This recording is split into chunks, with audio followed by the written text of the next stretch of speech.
Good morning. I want to begin by acknowledging the gravity of this moment, not in the theatrical sense that has come to dominate our political discourse, but in the genuine, measurable, economic sense of the word. What we are witnessing between the United States and Canada is not simply a diplomatic disagreement between two heads of government. It is not a personality clash dressed up in the language of trade policy. What we are watching unfold in real time is the structured dismantling of the most successful bilateral trade relationship in modern economic history. And I think the American people, and indeed the global financial community, deserve a clear, honest, and data grounded account of how we arrived here, what it means, and what the consequences will be if this trajectory is not corrected with urgency and with seriousness of purpose. Let me start with the foundation, because foundations matter enormously in economics. The United States and Canada share what economists and trade historians have long described as a uniquely integrated economic architecture. This is not a relationship built on preference or sentiment. It is a relationship built on decades of deliberate policy construction, supply chain interdependence, regulatory alignment, and mutual investment that has compounded in value every single year since the original Canada-United States Free Trade Agreement was signed in 1988 and deepened further through NAFTA in 1994 and modernized at considerable diplomatic effort through the USMCA in 2020. These agreements did not happen by accident. They were the product of serious negotiators, serious economists, and serious leaders who understood that the prosperity of both nations was inextricably linked, and that managed rules-based trade was always preferable to the chaotic and destructive alternative of economic nationalism. The numbers alone should give any serious policymaker pause before choosing confrontation over cooperation. Bilateral trade between the United States and Canada exceeds $800 billion annually.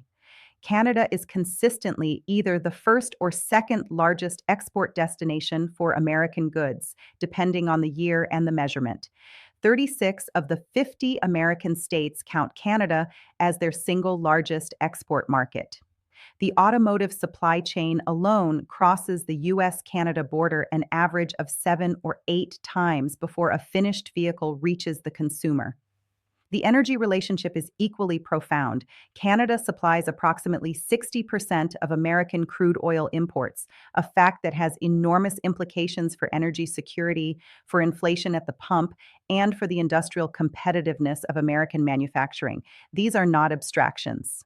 These are the structural realities that underpin millions of American jobs, thousands of American businesses, and the daily cost of living for ordinary American families.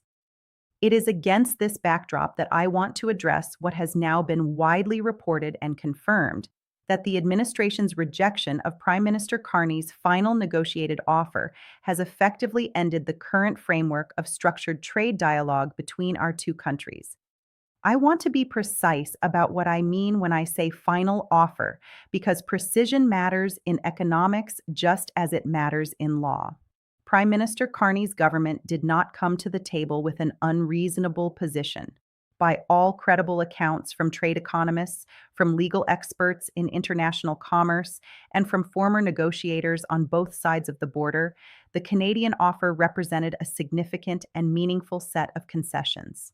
It addressed tariff schedules on steel and aluminum in ways that were consistent with American industrial interests.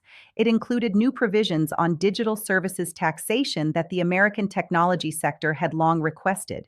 It offered enhanced cooperation on supply chain security and critical minerals, an area where Canada's resource wealth is of strategic importance to the United States' own long-term industrial policy, particularly as we attempt to build out domestic capacity in electric vehicles, battery storage, and clean energy infrastructure. The rejection of that offer was not, in my professional assessment, driven by economic logic. I have spent the better part of my career at the Federal Reserve, in academia, at the Treasury Department, studying the conditions under which trade negotiations succeed and the conditions under which they fail. Negotiations fail for economic reasons, when the terms genuinely cannot be reconciled, when the costs of agreement outweigh the benefits for one or both parties, or when structural incompatibilities make a deal functionally unworkable. None of those conditions were present here. The Canadian offer was reconcilable. The economic benefits of agreement were measurable and significant. The structural compatibility between our two economies is, if anything, so deep that incompatibility is almost impossible to manufacture. It has to be chosen deliberately. And that is precisely what concerns me most. This breakdown was not an economic inevitability, it was a political choice. And political choices of this magnitude have economic consequences that are neither temporary nor easily reversible. I want to spend a moment on the concept of irreversibility because I think it is underappreciated in much of the commentary surrounding this situation. In financial markets, we talk about irreversibility in the context of certain structural shifts, the kind of changes that, once made, alter the equilibrium of a system permanently. When a major trading relationship fractures at the institutional level, it does not simply pause and resume when political winds change. Supply chains reroute. Investment decisions are made with new assumptions baked in. Businesses that relied on cross-border integration begin building redundancy into their systems at cost. Governments that felt the sting of dependence begin pursuing diversification strategies, also at cost. The longer a fracture persists, the more these adaptive behaviors solidify into new structural realities. And the new structural realities are, by definition, less efficient than the integrated system that preceded them. That inefficiency has a price. It is paid in higher costs for producers, in reduced competitiveness for exporters, in lower real wages for workers, and in diminished long-term growth for both economies.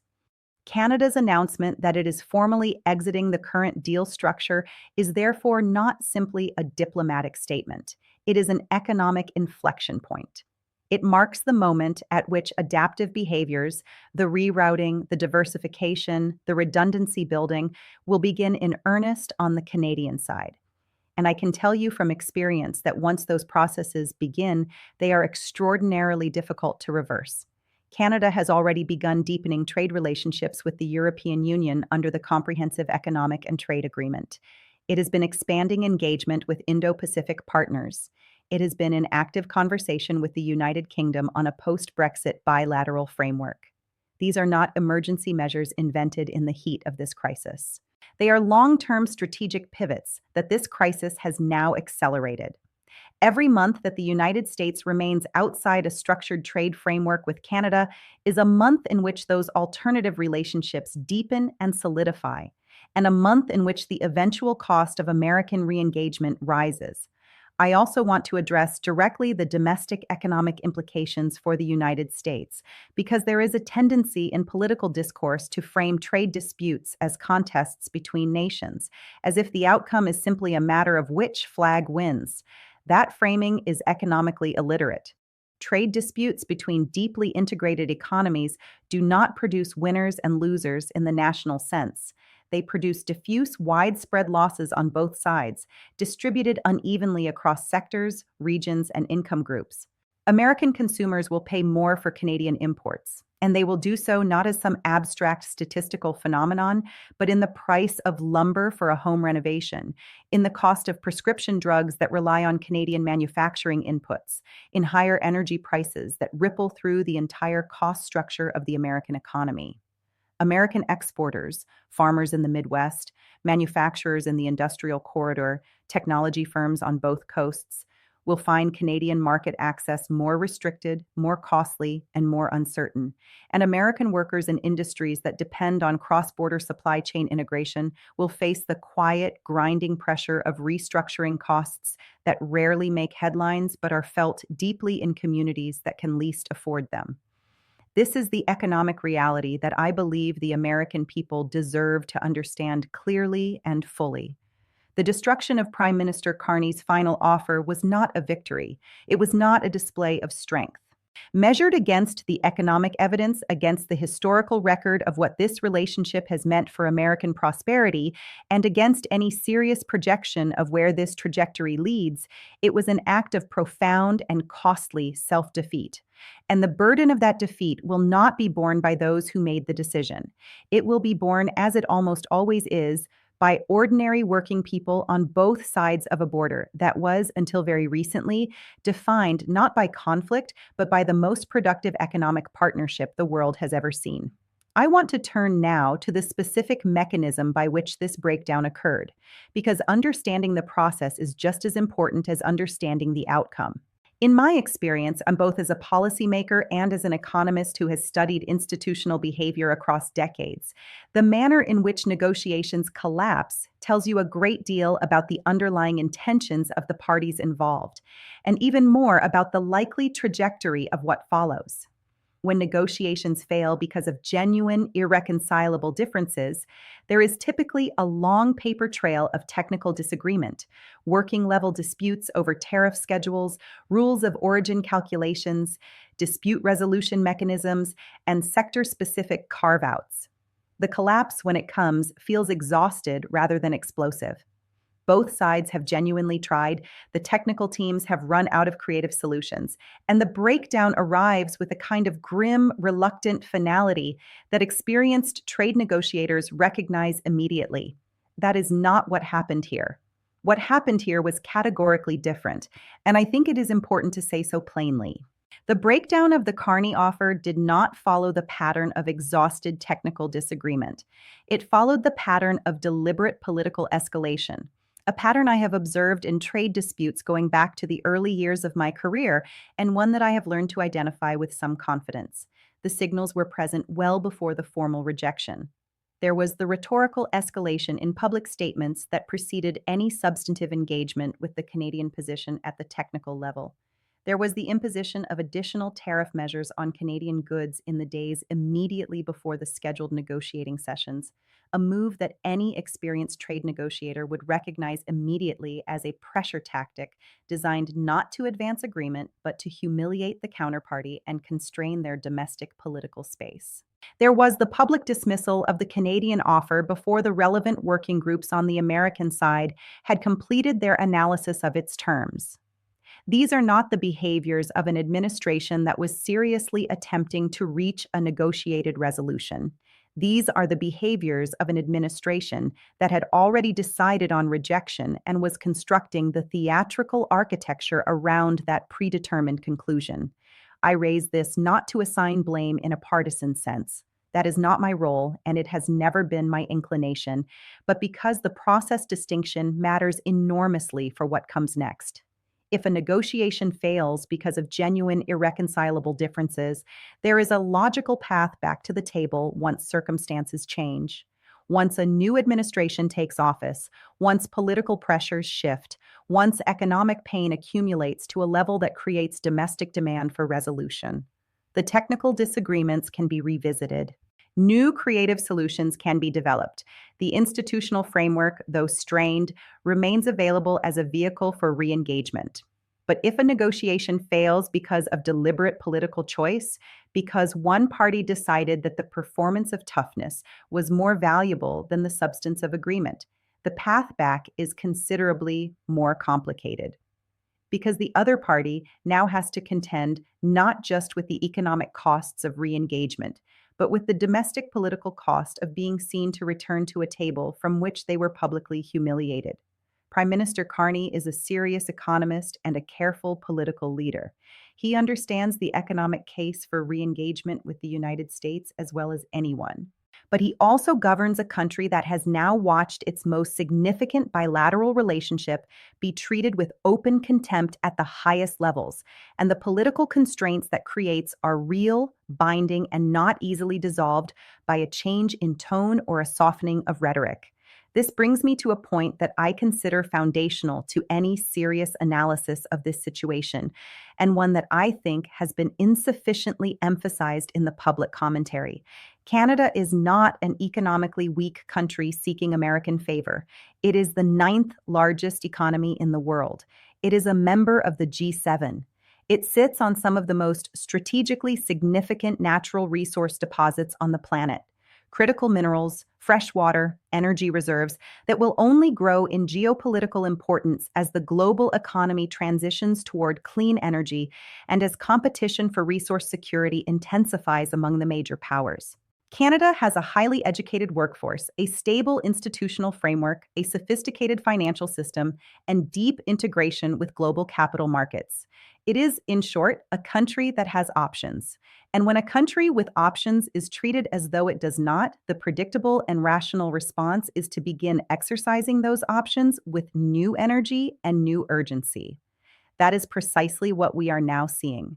The acceleration of Canada's trade diversification strategy is not, as some American commentators have suggested, a bluff. It is a rational economic response to a genuine strategic reassessment. The European Union, which has been deepening its engagement with Canada under CETA, has made clear that it views the current moment as an opportunity to strengthen that relationship further.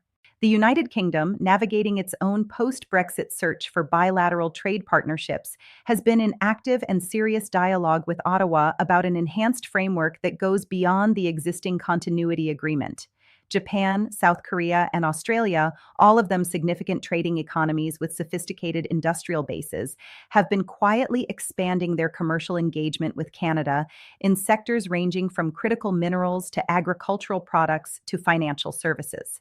These are not emergency measures. They are the beginning of a structural realignment that, if sustained over the medium term, will produce a meaningfully different trade geography for Canada, one in which the United States plays a less central and less indispensable role than it has for the past 4 decades. The long-term implications of that realignment for American economic interests are serious and, I would argue, significantly underestimated in current policy discussions. Consider the critical minerals dimension alone. The United States has made domestic production of critical minerals, lithium, cobalt, nickel, rare earth elements, a central pillar of its industrial policy under the Inflation Reduction Act and related legislative frameworks. The reasoning is sound. Supply chain security in these materials is essential for the long-term competitiveness of American electric vehicle manufacturing, battery storage, and clean energy infrastructure. Canada is one of the most significant repositories of these materials in the world. Canadian mining companies have been among the most natural and most willing partners for American industrial policy in this space. A structured, rules-based trade framework between the two countries would have provided the legal and commercial certainty that long-term mining investment requires. Without that framework, without the predictability that only a formal agreement can provide, American companies seeking to develop Canadian critical mineral resources will find themselves operating in an environment of heightened uncertainty, higher risk premiums, and more complicated financing conditions. Some of that investment will simply not happen. Some of it will be redirected to Australian or South American sources. And some of the Canadian production that would have flowed naturally to American industrial consumers will instead be directed toward European or Asian buyers who are competing aggressively for exactly these resources. This is the compounding logic of trade fracture that I want the American public to understand fully. Every sector in which the breakdown of this relationship creates a gap, that gap will be filled, but it will be filled by others, and the filling process will create new relationships, new dependencies, and new structural realities that will persist long after any eventual political reconciliation. The energy sector is another vivid illustration. Canada currently supplies roughly 60% of American crude oil imports. That supply relationship has been built over decades on the basis of geographic proximity, pipeline infrastructure, regulatory compatibility, and a stable commercial and legal framework. American refineries, particularly in the Midwest, have been specifically configured to process the heavy crude that Canadian oil sands produce. These are physical, capital-intensive realities. They do not change overnight, but they do change, given sufficient time and sufficient economic incentive. If Canadian energy producers face persistent uncertainty about their access to American markets, they will, rationally and necessarily, invest in the infrastructure required to reach alternative markets. The expansion of pipeline capacity to Canadian Pacific ports, the development of LNG export facilities, the deepening of commercial relationships with Asian energy consumers, all of these represent long-term capital commitments that, once made, redirect supply flows in ways that are very difficult and very expensive to reverse. I want to be clear that I am not describing these dynamics as inevitable. They are not inevitable. They are the predictable consequences of a policy trajectory that can still be changed. But the window for change is not unlimited, and it is narrowing. Every week that passes without a return to serious structured negotiation is a week in which adaptive behaviors on the Canadian side become more entrenched, in which alternative relationships deepen, and in which the eventual cost of American re-engagement rises. The economic logic here is not complicated, and it does not require sophisticated modeling to appreciate. What it requires is a willingness to look clearly at the evidence, to set aside the political performance of toughness, and to ask a simple and serious question: what trade relationship actually serves the long-term economic interests of the American people? The answer to that question, measured honestly against the data, is unambiguous. A structured, rules-based, deeply integrated trade relationship with Canada, the relationship that existed in increasingly sophisticated form for the past 4 decades, is worth more to the American economy than any short-term political dividend that could conceivably be extracted from its destruction. The Treasury Department, which I had the honor of leading, exists precisely to provide that kind of long-term, evidence-based analysis to the policymakers who make these decisions. The Federal Reserve, which I also had the privilege of chairing, exists to maintain the financial stability and the price stability that are the necessary foundations of long-term economic growth. Both institutions have the analytical capacity and the institutional experience to assess the costs of this breakdown clearly and rigorously.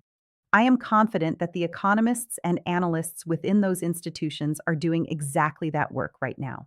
And I am equally confident that their findings, if presented honestly to decision makers willing to receive them, would support only one conclusion: that the destruction of Prime Minister Carney's final offer was a strategic error of significant and lasting consequence, and that the path of economic responsibility requires a serious, sustained, and urgent effort to return to the table before the window for cost-effective re-engagement closes permanently.